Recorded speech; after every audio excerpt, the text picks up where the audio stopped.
Hi, my name is Kevin, and I'm going to be taking you on this very weird and eclectic journey into Azure Media Services. So hopefully you're going to have fun. So I just want to do a bit of an introduction to start off with. It's a big topic, and I'm coming at it from a particular direction. So I'm not going to be terribly offended if you all get up and exit, because this isn't the talk that you're after. So I just want to put this up here and make sure that we're all in the right room. Well, I know I'm in the right room. Make sure you're in the right room. So I know this for some reason has been classified as a developer topic, I believe, but this is purely architecture, right? I'll tell you a bit about me on the next slide. I am not a technology guy in the least, and so this is, I would not know the first thing about code. This is purely an architecture topic, right? Having said that, I think that's fine, because this is a big topic and there's zero point in me getting down to code in it. And I'm not a big believer anyway in Ignite talks that have lots of code in them. And I apologise if there's any other speakers in the room, but I think you guys want to come here to learn what technologies can do, whether you should use them, and code is kind of of little help to you, I believe personally. But anyway, there you go. So there's not going to be demos. A demo of Azure Media Services is a bit like, hey, there's a video playing. So I don't think we'll bother with that. And despite the fact there might be videos, there won't be videos. Right? So this is just going to be me talking from one end of Azure Media Services to the other over the next hour or so. Right? And yeah. So I'm going to cover, hopefully, what Azure Media Services is for. So I'm going to spend a bit of time on that.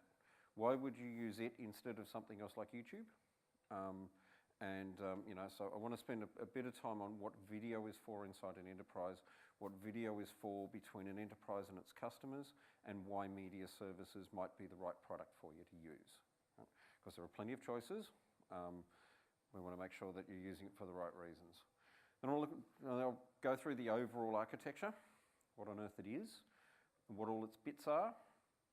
Go for a relatively deep dive through the various pieces, and there's a long kind of pipeline that a video goes through, or media goes through, from being created to ending up on someone's Xbox at the other end, right? And so I'll go through that process of how it gets there, and all the different pieces of the puzzle, and all the things you can do along the way to it, right? Without getting terribly codey. Talk about how you build solutions on top of it, what you would use it for inside your organisation, and some hints and tips and stuff that we've found along the way from using it. Okay, so I think it's sometimes when you're, I haven't been a speaker for a while at Ignite or TechEd, so I thought it would probably useful just to put up just a little bit about me, because I think sometimes it's helpful to know who's on stage and what perspective are they coming from. And really what I wanted to say there was, it's been a long time since I did code, back in like Windows XP days, right? And I've done a journey of architect and manager and now run my own company. And so that means, yeah, that's many ways of saying I'm really coming at this from a particular perspective. And also Wildmouse being a business that is mostly focused on, if you like, being a digital agency of sorts, plus other stuff, right? But we're coming at it from that perspective of what would you use video for in a marketing perspective. So if you're in the room for that reason, then I'm probably the right person. But I'm also coming at it from the what do you use video for anyway perspective. Okay, so having said that, I kind of already covered this. So look at Azure Media Services. Why would you use it inside your business or your organisation, whatever your organisation might be? Why would you use it outside? What it does, the publishing pipeline, which is the process of putting video in and getting it back out again, and so on. Okay, so why Azure Media Services and why not something else? And in fact, the place to start there is why video in the first place, right? So video today is, is the I guess the benchmark for the new internet. Right? So YouTube is, what is it, the second most popular search engine?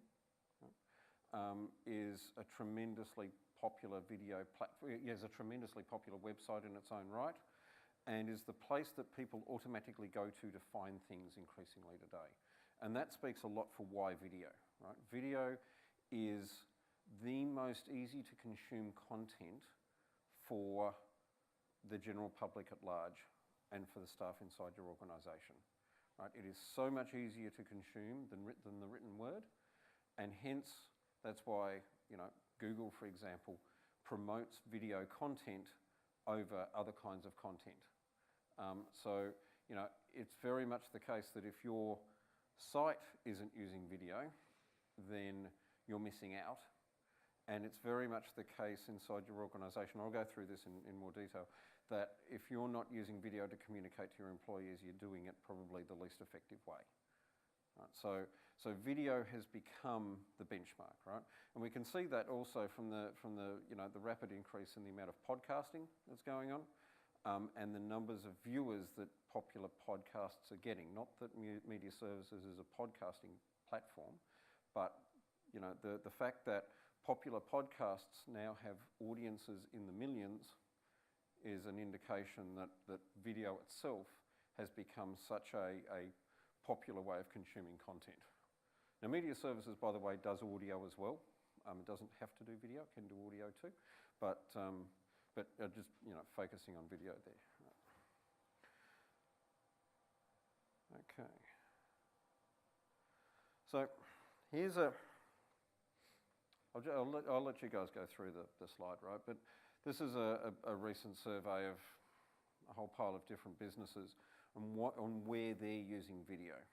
Right? So, and hopefully your organisations are in the same boat, right? So hopefully video has become a mainstay of what you're doing. But there's plenty of organisations, I guess, where it's not. But certainly you can see that from quarterly calls up, at least half of all organisations are using video. So I guess a show of hands, whose organisations here would be a moderately heavy user of video? Education industry. Sorry? Education industry. Well, yes, education industry. Yep. Okay. Cool. Good. And what industry are you in? Digital signage, right, okay, cool. I'll talk about that. Yeah, all right. So, that's, and I guess if we kind of narrow that down then, and we look at the top applications for business video, if we kind of roll those top ones up, this really ends up with these key set of things, right? So, advertising and public content, digital signage, right? But also external advertising for employee portals and corporate communications. Right? So, and I'll talk a bit about why you would want to use video in preference to other things for employee portals and some of the opportunities that exist today around that. Webcasting and live town halls, that's the very traditional use, right? So I think even in organisations where there's not a lot of corporate video done, the CEO still likes to stand in front of a camera and talk to the troops. Right? So that's a common one. E-learning and training and digital marketing. Right? Now, Azure Media Services is perfect for all of those. There's some instances where I wouldn't use it, and I'll talk about that. But that key set of things there, that is the key use case for Azure Media Services. Right? And it does all of those really well. Okay. So,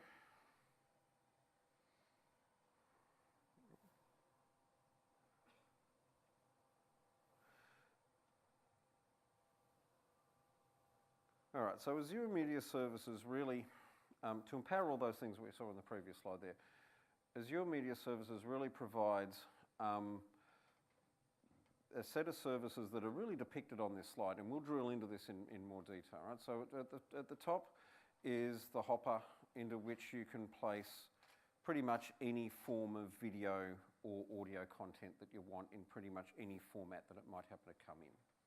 Right? So you whack that in the top, it has a set of processes that happen on the way through, and then it spits it out at the bottom through streaming to pretty much any device that you want. So down the bottom, there's a couple of things that are going on there. Firstly, we've got an indication of the kinds of devices that can consume Azure Media Services. So that includes, as you can see there, right, anything from Apple, anything from Android, anything from Microsoft, any browser, so pretty much anything from an iPod to a PlayStation can consume media services because it's able to output and input in pretty much any format and then output in a range of formats and in a range of different mechanisms that allow pretty much any device today to consume what it can produce. Right? And the other thing that you'll see from down the bottom are some of the things that are on those screens. So Azure Media Services has been used to do the worldwide streaming for the Winter Olympics, for the Commonwealth Games, for the Super Bowl, for a number of really big, the last FIFA World Cup was streamed over Azure Media Services. So, and then a number of other, things like Channel 9, for example, on MSDN is run, not surprisingly, by Azure Media Services. So it has the capability and capacity to stream massive scale of content. It's not cheap to do that, obviously. But it is a highly scalable technology. Right? And I'll talk on the way through where some of that cost gets incurred, by the way, just because it's important to know where the processes actually do spend money. But the important point that we're, to cover out of that slide really is massive amount of content can be streamed out of it, way more than anyone would ever want to do in Australia. Right? So if there's ever any, there are zero questions about the scalability of the product for what we would want to do with it here. It would gobble up the AFL Grand Final or the NRL Grand Final, without any hassles at all. All right, so I'm kind of drilling down into going deeper and deeper in terms of detail. So just before I jump into why would you use it in detail and look at the internal and external kind of scenarios, just a quick run through the architecture of the product, right? So as depicted in the stuff that happens on the cloud, the stuff that happens inside Azure, right? You upload content into it and it has a set of mechanisms and tools, and I'll go into detail in each of these, as a set of mechanisms and tools for uploading and storing video or media content. Then, once the content's in there, you encode it from whatever format it was in into a format that media services can work with to stream it back out the other end. You put content protection on it, or DRM, so that people can't rip off your content. If you're happy with people ripping off your content, you put it on YouTube. And then there's a streaming mechanism for getting it out to all the devices that are watching it. And the player mechanism itself is also within the Microsoft circles is part of Azure Media Services. So the players that come on, the raw player that comes on Windows 8, Windows 10, Xbox and so on, is actually the Media Services player. Right? And then that can do other things, but is actually the Media Services player. Okay, so I just want to go through firstly, so what is internal streaming for? Why should you be doing media internally? And internal media is a really key scenario for Azure Media Services, naturally, because it's the kind of content that you want to protect. Right? So really, media services, when it comes down to it, there's a few things that it does well, and one of the key things that it does well is protect your content, because it is like having your own streaming environment, your own version of YouTube that is inside your firewall. Or in effect, it's inside your firewall because it's on Azure and you can block that part of Azure off. Right? And I guess you can, you could also do this stuff on premises, by the way. So a lot of the Azure Media Services technology has been around for a while in,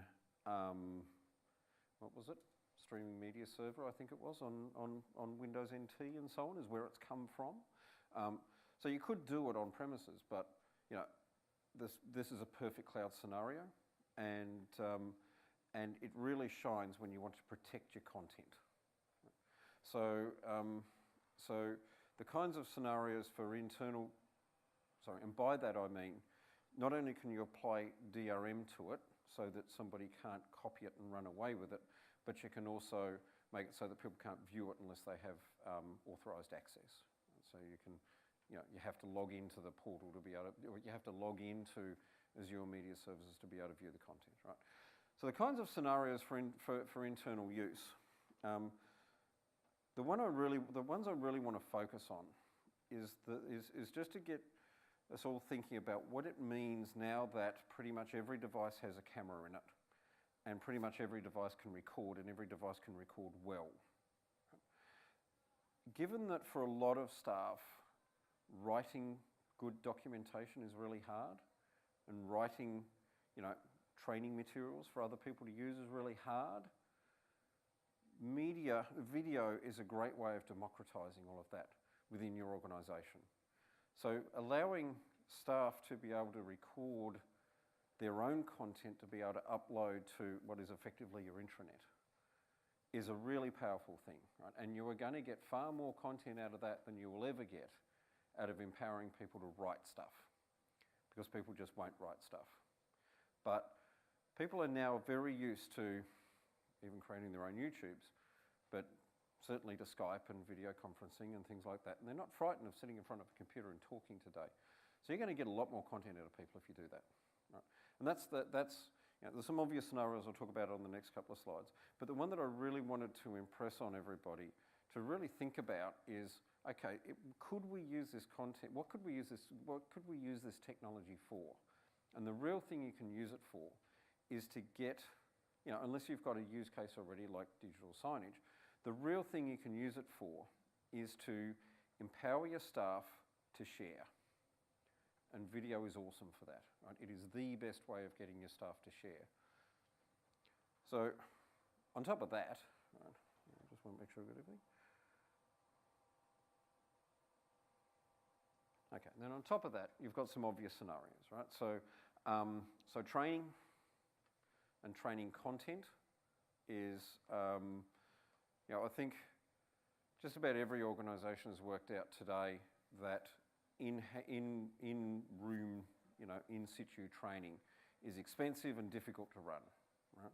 Whereas video training that people can consume when they want to consume it, people can take home with them on their mobile device or whatever, is a much better way of getting that content out there, of getting training materials out there and getting people to consume them. Now, media services does allow your organisation to publish content that people can put under their own device and only watch on their own device and not give to anyone else. So it does allow you to secure content so somebody can watch it on the train on their iPhone or whatever phone, and you know, and it will still remain safe and in your hands. Right? So as a mechanism for training, it is an extremely effective tool, and I think one of the most common scenarios for any organisation that is looking at video content, then this is key. And then the other, probably obvious one, is webcasting and town halls or whatever it is that your organisation calls it when the boss wants to stand up and talk to everybody. And I know that a lot of organisations will invest significantly in infrastructure to do that. And again, but media services, because it runs on the cloud, has all the benefits of the cloud. So you can scale it up for the quarterly presentation from the CEO and then scale it back down again when it's not being used. Right, so from a cloud perspective, it is absolutely perfect for that kind of peak, you know, we're only using it occasionally for a lot kind of scenario, kind of like your own version of the Super Bowl. Which is obviously why it's used for major things like the Super Bowl and so on, is that ability to scale up dramatically and then back down again. Now, I just want to delve into why video for external use. And when I'm talking about external use, I'm talking here about why would you want to talk to your customers or your students or those people that are outside your organisations on it. So I think I talked a little bit at the start about how video content has become king in terms of marketing, and it really is. It's a well-known fact today that for any customer or any person on the web is going to gravitate towards video content well before they gravitate towards anything else. It's the only thing that will hold most people's train of attention for long enough to be worthwhile, and it's therefore the thing that people, it's the thing that people are going to find on your website. But there's a lot of challenges with getting video out on the web, and a lot of people aren't good at it. And I think one of the key messages that comes out of kind of the why media services question is the kind of video that you're creating and whether or not you're creating the first video content in the first place. So most people, when they look at the content that they have and they go, oh, we've got to put some video up for customers to get, we'll stick it on YouTube. Now, there's some fundamental problems with YouTube. There's some great things about YouTube, and there's some fundamental problems with it. This is not to say that media services is the answer to YouTube or you should use it instead. I think there's just some things you need to be aware of. Right, so, and I'll drill into those in the next slide. And the other thing to keep in mind is that apps very much are the future of the web. Right, so I have some particular thoughts on apps versus internet and apps versus intranet. I'll talk about that again on the next couple of slides too. Right, so let's talk about YouTube. So YouTube is definitely the home of video content, but that doesn't mean that's where video content should be. So YouTube is not secure, firstly. Right, that's the first thing. Anybody can download anything off YouTube and do whatever they want with it because there's no content protection, right, whatsoever. And that's not a bad thing. It's okay if you're happy for people to do that with your content.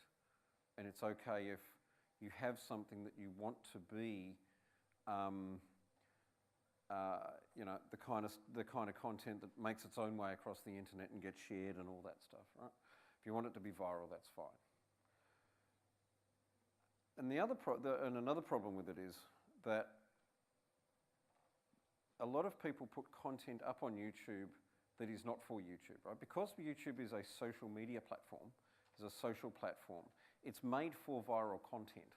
So content that goes up on there, ideally, needs to be high quality, needs to be the right length, and needs to be the kind of content that people are going to share and comment on.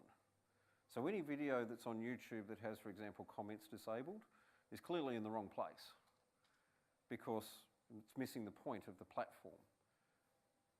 And any video that's up there that was just some video that an organisation made and didn't know where to put it, so stuck it on YouTube, and it's, some guy talking on stage, is clearly not the right place for it either, because that's not the kind of content that's going to go viral. It's not the kind of content that people are going to want to share. And it's also not the kind of content that YouTube will work out someone should go see next after the video that they've just watched. YouTube has all sorts of mechanisms in it for serving up the right content to people after they've watched a video. And if you've got content on there that just doesn't meet those requirements, doesn't meet those rules, isn't the right kind of thing, there's no point at all in having it there because no one is going to follow the stream to get to it. Right. So that's all fine, right? It just means, just be wary that, from an organisational perspective, there is a waste of time putting some things on YouTube. And a big problem with YouTube is that it's very easy for your message to get hijacked on there. So if you put a YouTube viewer on your homepage and put your corporate video on there, unless you've configured things up properly, and you can configure things up better, but there's still a great chance that if someone comes and watches the video on YouTube or watches it on your homepage, the thing that they're going to get next is not necessarily what you might want them to get next. So it's a very quick path from watching your corporate video on YouTube to seeing all the customer complaints about your company or seeing the competitors' video content. And those kinds of problems can be very prevalent on the platform. Right, so YouTube, YouTube then is right for the right video. It's right for the video that is well produced, is made to be shared, is made to be commented on, and that you're happy to put up there and is good quality. Right? It's not right for anything else. And it's certainly not right for anything where you want to be able to control the message and you're not worried about what people might do. Or you are worried about what people might do with it. And that kind of brings us on then to the real perfect use case for media services, which is putting video content inside apps. Right, so, and it is really easy to do this. So apps are really the new websites, right? When a company like, I don't want to name brands, so pick any big organisation, any big retailer wants to do an online commerce site today, they don't build a website, they build an app. Because customers will go to the App Store first to find the app, to find the organisation they want before they'll go to the website. And I think today's new generation of up-and-coming youngsters probably don't even realise what the web actually is. The web to them is an app store. Right, so if you've got customers out there, particularly if you're in consumer land, or I would say education as well, keeping connection with them through apps is the best way to go, because really for them and for mobile devices, the internet, the web might as well not exist. Now apps are also great because they can keep a personal connection with your customers. And so things like notification services that you can do in apps, things like location awareness that you can do in apps, much harder to do on the web, much less successful on the web. So if you want a really strong, then that allows you to create a really strong connection with your customer where you can say, for example, trigger off a conversation with them or trigger off some kind of action with them at the right time. And apps and video, then that's obviously really, that's combining the future of the internet with, well, the other future of the internet, right? So I think when I really look at Azure Media Services and what should it be for, it's really for getting curated video content out to for external use, getting curated content out to your customers inside a container that isn't a viral kind of social container. Right? And then there's another set of content that goes to YouTube and does wonderful things there. Okay. So now that I've been through that, and hopefully that was okay, right? I just wanted to, so I know that there's not a lot of conversation about what video is for necessarily. So I just wanted to cover that first to make sure that we were all on the same page about what Azure Media Services is for before we get into what it is. Okay, so Azure is a big, complex beast. And in actual fact, as complicated as Azure Media Services is, well, that's it there. It's that little yellow box, right? They're the two bits that we want to talk about, although I think the key point is that because, this is what we see in successful applications, because Azure Media Service is part of Azure, it works with the rest of the platform as well. So it combines really well with machine learning, and it combines really well with storage, and it combines really well with Active Directory and security and so on, right? So you do have all of the strength of Azure to play with, but the bit that we want to focus on today is the bit in the yellow box. So this is what the bit in the yellow box really is. So this is Now this is not an architecturally correct slide for Azure Media Services because there is in actual fact no architecture slide for Azure Media Services. This is just my best stab at drawing up what Azure Media Services would look like if it was an architecture slide. So you see the Windows Azure box there. The things that line up with that above it are the things that run on Azure that are a part of the platform. The bits at either end are the bits that you do either before or after. Right? So on the left-hand side, and I'll drill into each of these in detail in the following slides, right? But it's really a pipeline that goes from the left to the right. So on the left-hand side, we either create content, on-demand content that we've pre-recorded, or we create live content. And Azure Media Services, well, you know, it does the World Cup and so on, does live content really well. And I'll talk about how live content works, and I'll talk about how pre-recorded or on-demand content works. And they both, and it works equally well for both of them. But they both go through different pipelines. I'll go through both of those. Then once you've got it in there, there's a process for getting it in there. Once you've created it, got it in there. Sorry, they don't have a slide down here, a screen down here for me to see. Now then we have to go. Then we can go through scheduling of encoding jobs, of protecting the content using DRM, of converting it into whatever format we need it converted into so that we can stream it back out again. Azure Media Services has a whole advertising platform on it that can do all sorts of complex advertising scenarios. So you can pretty much be your own TV station. In fact, with all of this, you could, in effect, be your own TV station. It has that much power. All sorts of post-processing that you can do with it. Package it up, run analytics, and then put it out through the CDN. At the same time, you can run analytics on who's watching it and what's going on and who's using it and all that stuff. And then broadcast it out to the players. Right. So that pipeline, if you like, following across from left to right, is what happens inside the platform. Yeah, all right.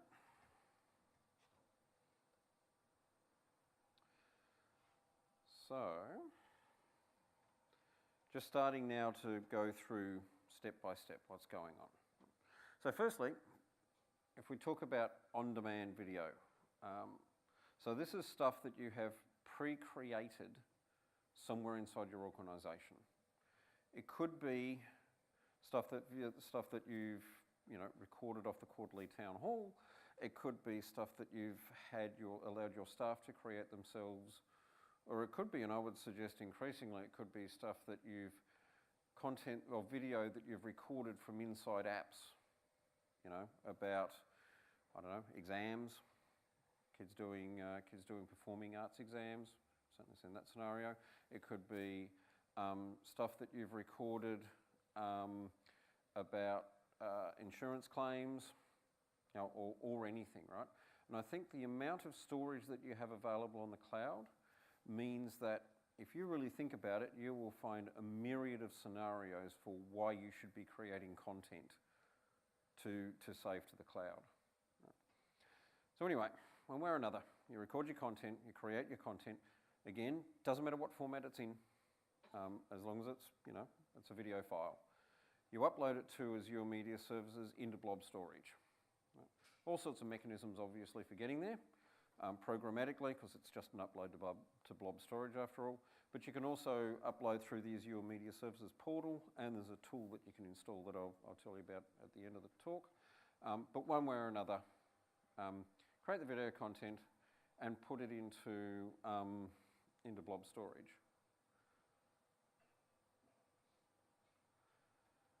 Okay, so I'm not going to go through these, but I thought it was just worthwhile putting up.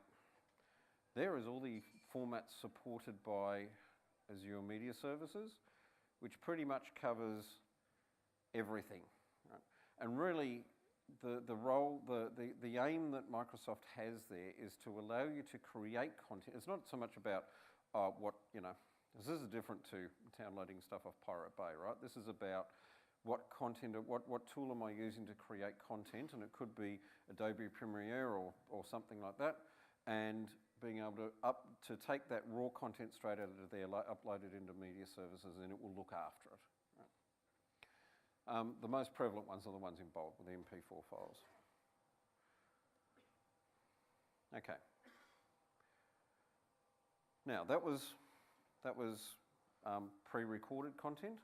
Now for live content, this is a little bit more complicated, but way more exciting. So we start right at the camera. So there's all sorts of cameras and all sorts of ways you can record content. I'll talk about that in a sec. So we record content, we encode it, and we can encode it either on-premise using an on-premise encoding system. I'll talk about that in a sec. Or you can upload it as raw video live, raw video streamed up to Azure Media Services, and it will encode it for you. So one way or the other. Yeah. So that's the basic process. Now I just want to I'll go through each of those steps. So cameras.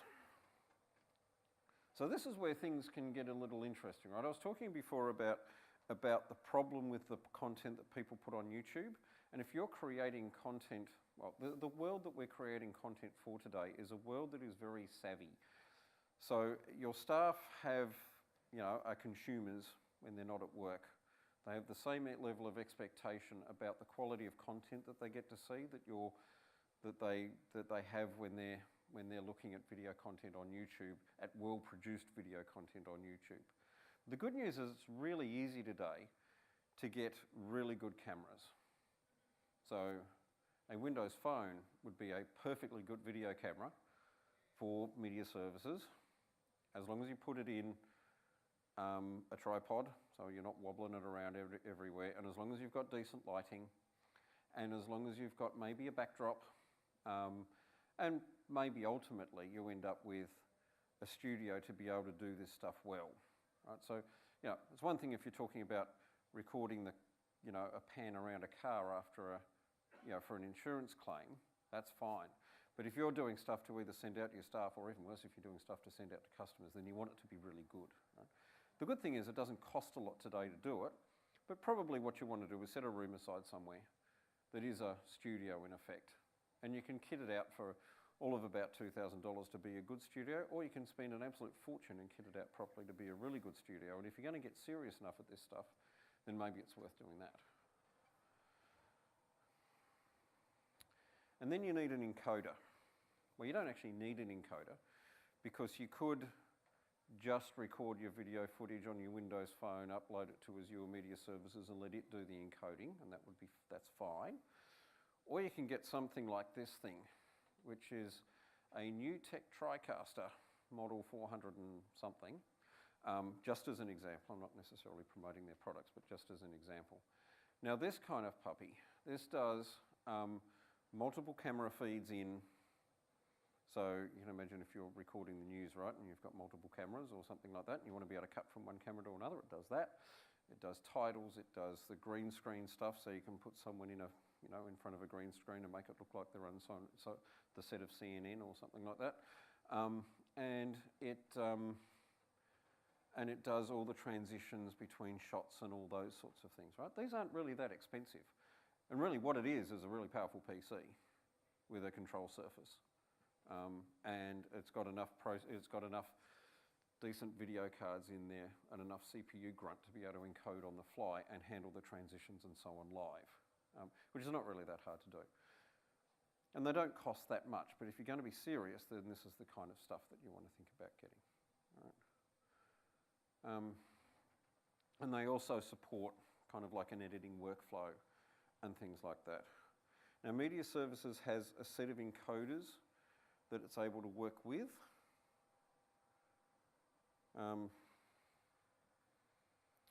Sorry, just one other point before I jump back one slide. Sorry, the other point about these guys is some of these encoders are able, and it depends on what model you buy, are able to support multiple cameras in and multiple feeds out.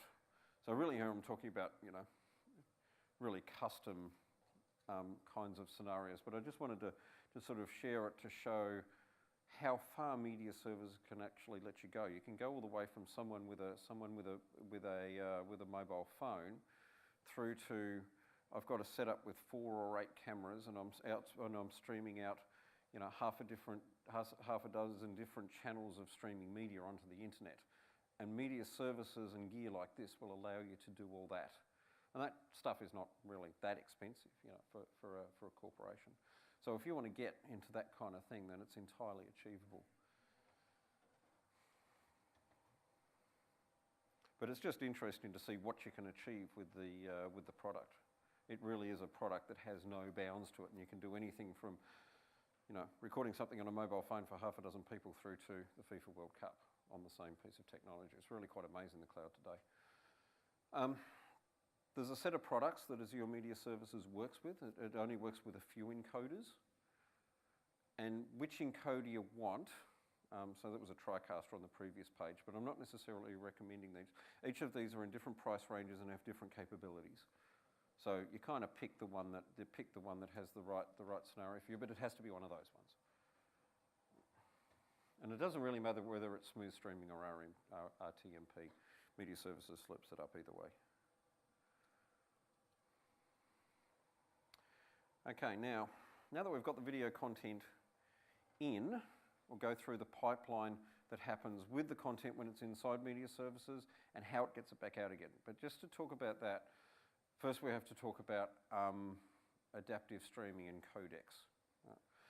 So, you know when you watch YouTube and the video will play, and if you're on a really bad connection like I am at home, it will pause, and you know, and the little bar has to get ahead before it can start playing again because it needs to buffer. Media Services doesn't do that. It works in a different way. It can do that if it's talking to a Flash player, which it can do. But normally when it's working with the player that comes with Windows or comes with the Xbox or comes with Windows Phone, or if it's working with the normal player that comes as a part of a HTML5 browser like Chrome or Safari, it does what's called adaptive streaming. And adaptive streaming is to say it has multiple different files on the server that are in multiple different bit rates. So you might have a 720p version, probably no more than that, because it's streaming after all. You might have a 720p version, a 480p version, and, you know, and maybe something, you know, another couple under that for really awful connections or people with really small screen devices. And it will pick, the player will intelligently pick which stream it wants, which file it wants, depending on the amount of bandwidth available. So in actual fact, if you watch something like the Xbox, right, and you watch, you know, you're sitting there watching content on the Xbox, you might see this, and you've seen Netflix do this sometimes. I don't know if Netflix runs on Azure Media Services, but I've certainly seen this behavior from it, where it will look pixelated and then look really sharp and then look pixelated again. That's it swapping streams to find the one that is optimized for the particular time. Right, so the whole aim of the playback that Media Services does is to not have pausing in it. So it downgrades the quality of the content so it can keep it streaming until it reaches the point where, you know, whatever the worst quality file that it has, you know, can't be streamed successfully, and then it runs out of go. But it'll try and keep streaming through that, right? So that means that one of the things that Media Services does when you're encoding files is to take whatever the file is that you upload and encode it into different formats. Right? So you end up with a 720p and a 480p and so on and so on and so on. Right? So the best, the optimal output, and you can output in lots of different formats as well, right? But the optimal output is H.264, right? Which is the format that is supported by HTML5 browsers out of the box and is also supported by all the Windows devices. And it can do other ones as well, but that's the best, the recommended one. Right? Okay, so with that explanation, then, kind of need to know that before we can talk about, okay, how do we encode on the platform, right? So now that we've got our file uploaded, so we're talking back about not live, we're talking back about on-demand content, right? So pre-recorded on-demand content. So we have an uploaded file, we feed it into the encoder, It spits out multiple bitrate files, and it can also spit out other things like thumbnails, right, which are handy for when you want to put, so you can have that spit out a thumbnail every 5 minutes or something like that of the file while it's encoding it, and it'll slip into a directory, and you go through and pick out the right one that you want to have as your thumbnail for the file when you put it on the web page. Right? So that stuff happens inside there. Then you apply DRM to it. Now, DRM is digital rights management. That is the encryption of the stream so that it can only be unlocked by a player that has a key to unlock it. And if you get hold of the file or you copy the file or whatever, you can't play it unless you've got the key. Right? So that means I've got more information on DRM later. And then you've got some post-processing stuff that I'll talk about later. Right? So that's the step of, okay, I've got the file on Azure in blob storage, and I turn it into a set of streams that I can then use to stream down.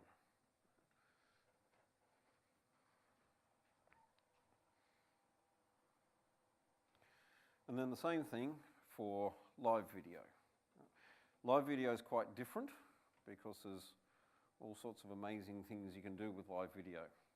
So we'll go through this step by step. Right? So the incoming stream out of your on-premise encoder or out of the in the cloud encoder then goes into this encoding step where you can feed in, and at that step, see down the bottom there it says preview.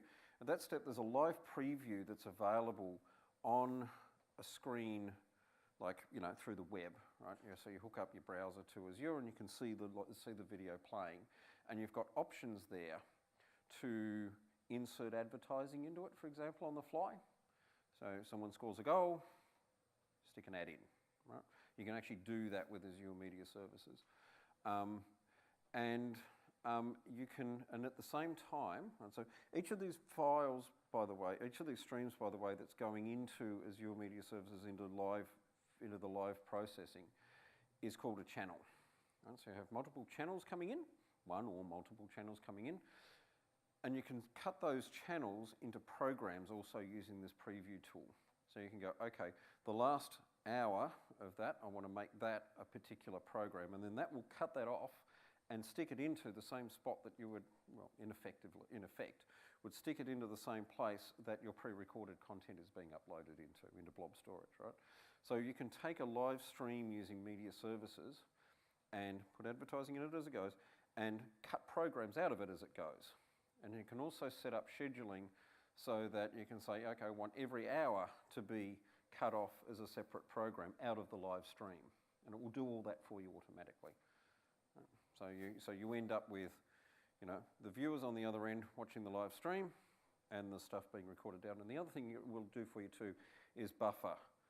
So, and you can set up how long the buffer is, so that if somebody who's watching the soccer wants to go to the loo, they can press pause and media services will pause it at its end and then resume playback again, and it kind of buffers all these different streams for everybody that's watching it all at the same time.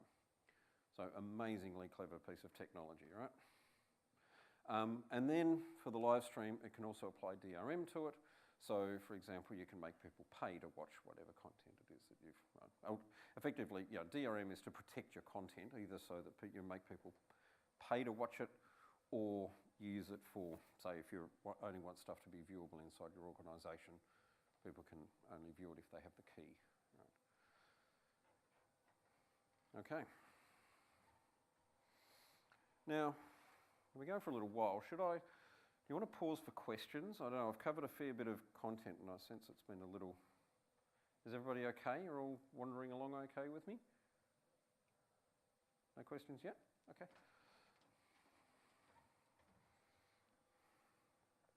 All right.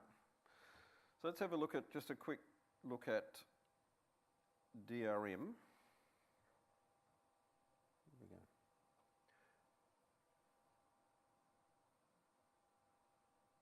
Where'd you go? There we go. Okay.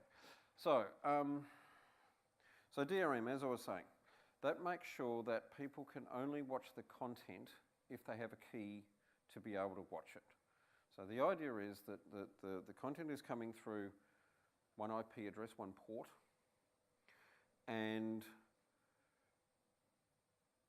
you basically pass a token, the player that's watching the content has access to a token that you might give them through, I don't know, some kind of login mechanisms or something like that, and they can only unlock the content if they have the token. Right? So there's multiple different ways of doing DRM. Media Services supports either AES 128, which is primarily used by Flash. It supports PlayReady or Widevine, which is commonly used by, so PlayReady is the big one used by Microsoft, so Xbox and Windows and so on all support PlayReady, and Widevine is primarily used by the Google devices, and so it supports those three mechanisms of encrypting content, and this slide's a little wrong. So AMS is able to encrypt on the fly against the key that you give it, and it can be the DRM provider for anything other than AES. So if you're doing smooth streaming, which is what most people do, right? And I think if you're talking about an internal scenario, you'll probably be using PlayReady, because PlayReady is just supported by Windows out of the box, right? So any Windows device, any Windows phone, any Xbox and so on just works with PlayReady out of the box. So you set up Media Services to do your encryption, you give the key to the player, and Bob's your uncle, you can unlock the content. And if anybody doesn't have the key on their device, they're not able to. Plus there are, probably something I should have mentioned right at the start, any of the pieces of the puzzle here, there are alternative providers for them, or you could do it yourself on premises. Right? So you don't have to use Azure Media Services to do DRM, for example. There are other companies like EasyDRM, for example, that you could use instead, should you want to. There's no, I'm not saying that there's anything wrong with the Media Services DRM. It was just where I thought to mention this bit of the topic, right? That pipeline that Media Services has is pretty much they are all a set of succinct steps. So you don't have to go the whole way through inside Media Services. You could do the encoding yourself and then, the DRM in Media Services, or do the encoding in Media Services and the DRM yourself. You can chop and change however you want, and use different. And there's all sorts of different products and so on that are available to do each of the pieces. So anyway.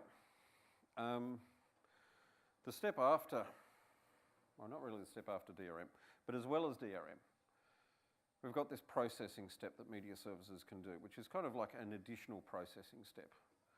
So at that point, there's a really cool set of things you can do with it. You can index the content at that point, and Microsoft has written an indexing tool that is able to turn the audio track in a video into text, and you feed it a custom dictionary and the right dictionary for the right country that the content's recorded in, for the right nationality of speakers, and it will quite happily turn, with a pretty good degree of accuracy, text in videos audio in videos into text on the fly. So that means you can even get to the point of doing captions on live content with it, which is pretty damn amazing, really, when you think about it. And it will apply the caption over the video live, or it will spit out, or you can give it, for example, a pre-recorded file, and it will spit out a whole piece of text that is everything that was said inside the video, so that you can put that as the. I don't know if you see those things where there's the video, and then underneath the video in the web page is everything that everybody said inside the video. That's using that technology to do that, right? So it's not someone sitting there typing it all out. Media Services just does that for you. So that makes your video content searchable. So you don't necessarily have to put that stuff on the web. you can in fact search for spoken words inside your video content using a tool that Media Services provides that uses the fact that it created the text, that it's able to read the text out of the video. So that's pretty cool. And then there's other, in fact, one of our, someone from our company is presenting in the room next door at the moment, talking about a whole lot of machine learning scenarios using Project Oxford, which can hook into this quite nicely, so that you could, for example, recognise faces out of videos, recognise people out of videos or people out of live content. This starts getting really scary. Recognise the emotions of the people that are in videos, and all sorts of really scary things, right? All of which you can do at this point, right? Yeah. And then you can also add special effects and so on at this point. All right, so I think that's really cool.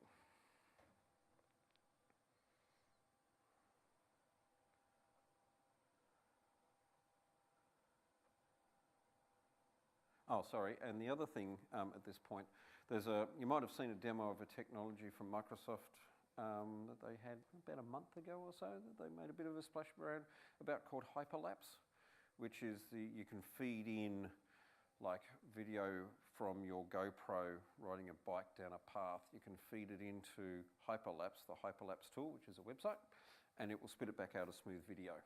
So it will take all the bumps and stuff out and spit it back out as smooth video. That's actually using Media Services with a filter applied at this particular point in the process to do the hyperlapse stuff. So, so yeah. So you can have a go at that if you want to have a go at Media Services. All right. Now, so we've applied DRM, we've encoded the file, we've got our different versions of the file ready, different copies of the file at different bit rates ready to play, and now we get down to the playing it. So, when you're playing, sorry. So I talked about how in the live stream, Media Services applies the ads on the fly.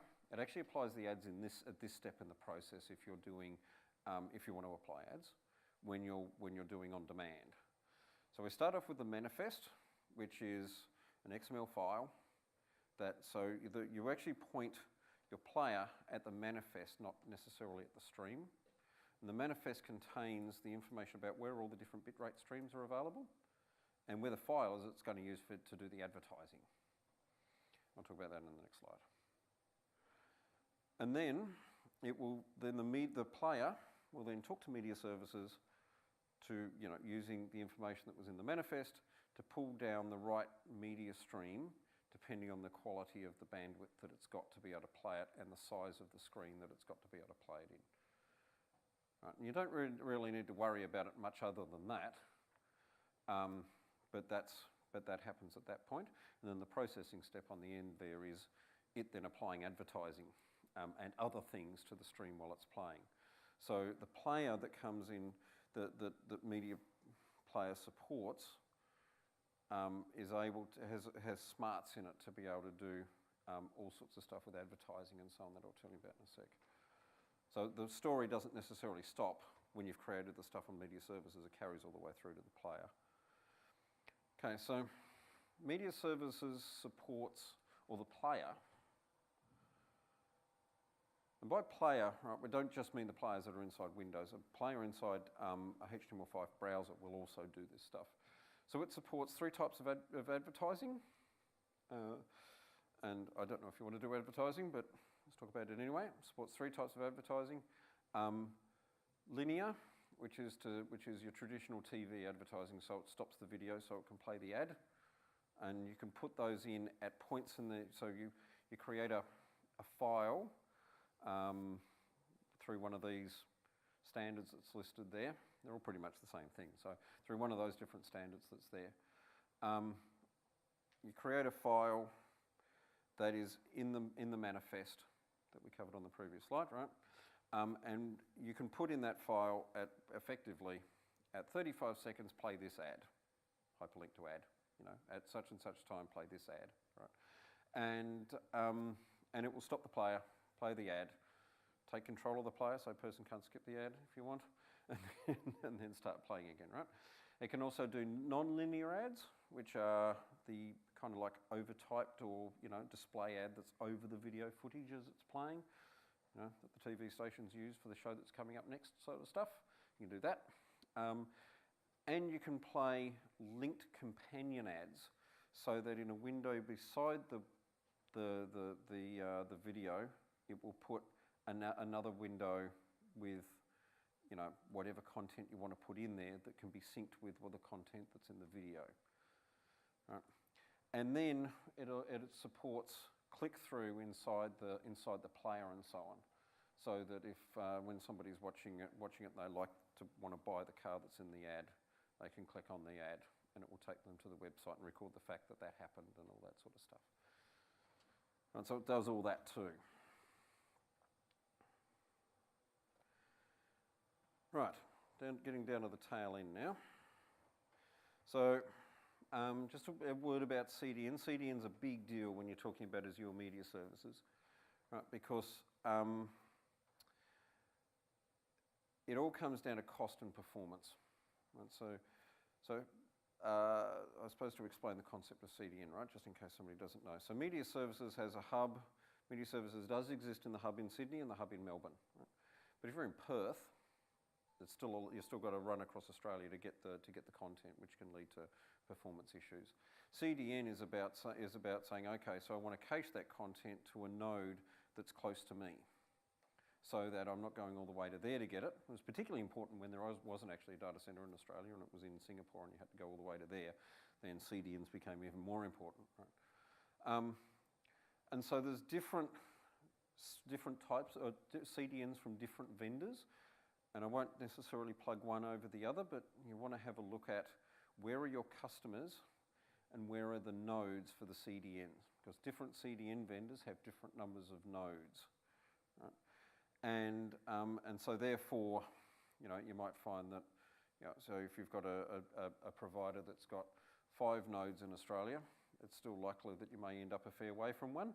Or if you've got one that's got 300 nodes in Australia, it's more likely you'll end up a lot closer, right? So you just want to work that out against the kinds of things that you're doing. And one of the things that is particularly important with that too is that normally content out of a CDN provider is much cheaper than the content out of Azure Media Services, right? So there's a cost for streaming out of Azure Media Services that is less than the cost of streaming out of a CDN provider.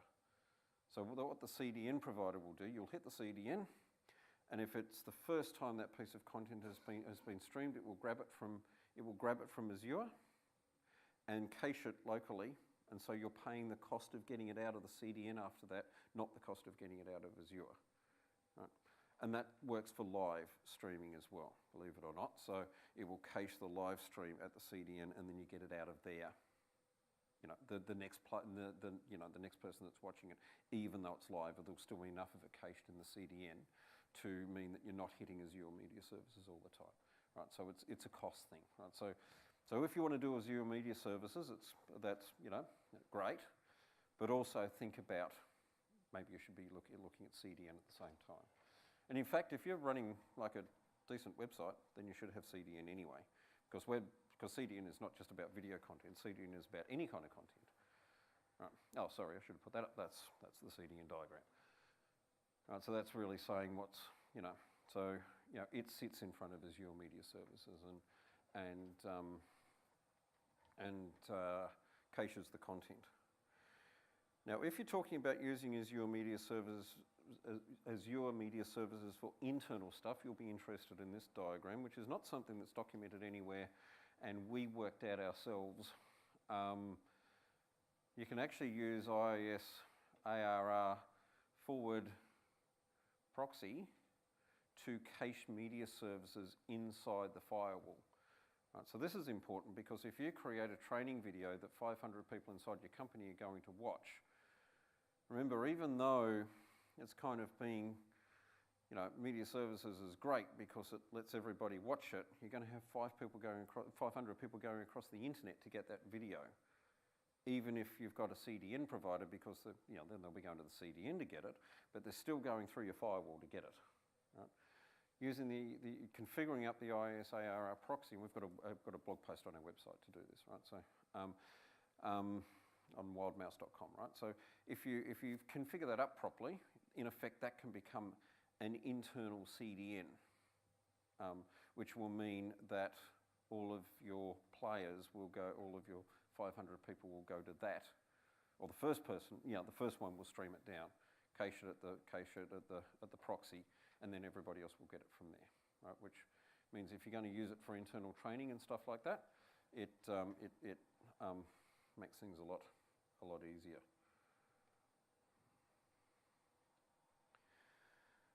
All right, so the player itself, I've already covered some of this, but just to skip through some of it again.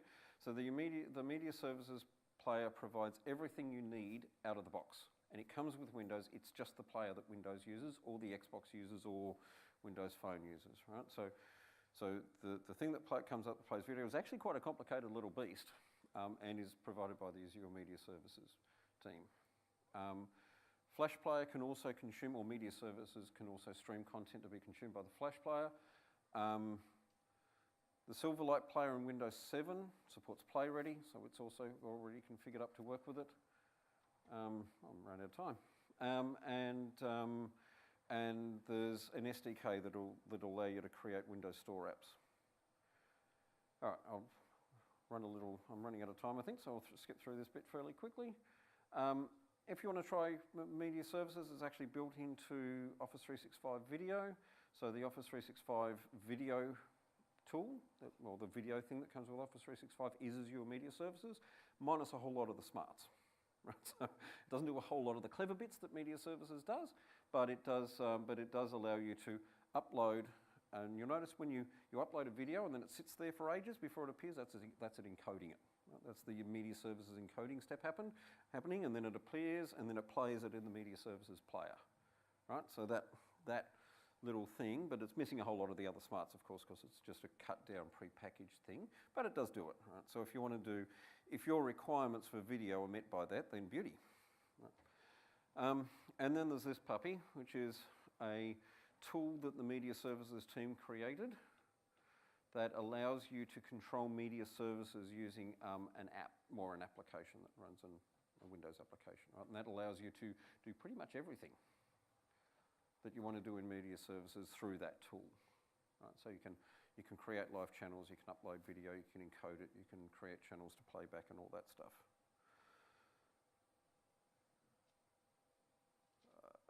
Yeah. So there's a growing list of partners that work with media services. I don't know who a lot of these people are, yep, there you go. And that's about it. Now the one thing I wanted to show you, there's an architecture for, I meant to have a bit more time to spend on this, an architecture for something that we designed for media services, and we have designed for media services. So Express Route, you'll notice in the middle, is great if you're doing media services because it provides you with reliable, high quality, high speed bandwidth, which is really good if you're doing video.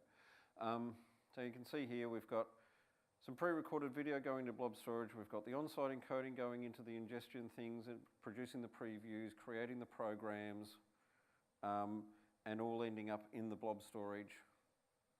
You know, we've got streaming coming straight out of the we've got streaming coming from the preview down to a management app that we built, and then we've got the programs being streamed through the CDN down to the viewers. Right, that makes sense? You sort of see that. So that's this was kind of the whole thing coming together, right? This is the whole architecture coming together on one slide. All right, so I might leave it on that, and that's kind of the end. So I've got almost no time, but a couple of minutes for questions. Has anybody got any questions? Yeah. If I was to use this in our solution, what we would want to do is have custom players which actually downloaded the media files completely onto the players and completely cached them there. Would Azure Media Services try and prevent that, or would that be possible? Okay, so the question is, sorry for the sake of the video. The question is, can you download the content and then play it through a custom player without using media services to do the streaming?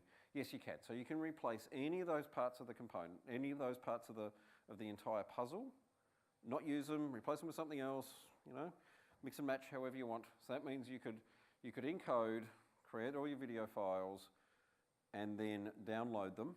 And in fact, you can provide hyperlinks to your whoever you want to be able to download files, right? Because how you can download files off Channel 9? Yeah, that's just that, right? Yep. So yeah, absolutely. Sorry, and How's the licensing side of this work for Azure? Is it based per stream or subscriber? right, okay. How does Azure license it, right? In all sorts of different ways, in all sorts of different places. So, and I did mean to skip through that on the way through, right? So, blob storage, so your storage of the videos in the first place, right? The CPU cycles needed to encode, and then the what do they call them? Streaming units that do the streaming. You pay for them by the each unit can do so much streaming, and you pay for each unit. Okay, so there's a number of things that you can pay for. There's a number of spots where you pay for it. It does end up very cost effective, right, as a solution, but you need to be aware that there are a number of spots where you pay. So you need to be mindful of, right, and if you heard that thing about, okay, so you upload a video and then you end up with multiple multiple bitrate copies of that video, and if you've got a live video, you can cut videos off it and so on. Your amount of blob storage used can kind of balloon if you get greedy at it, right? and then you're paying for the amount of encoding and the amount of streaming that you're doing, right? So it's all on the Azure website, right?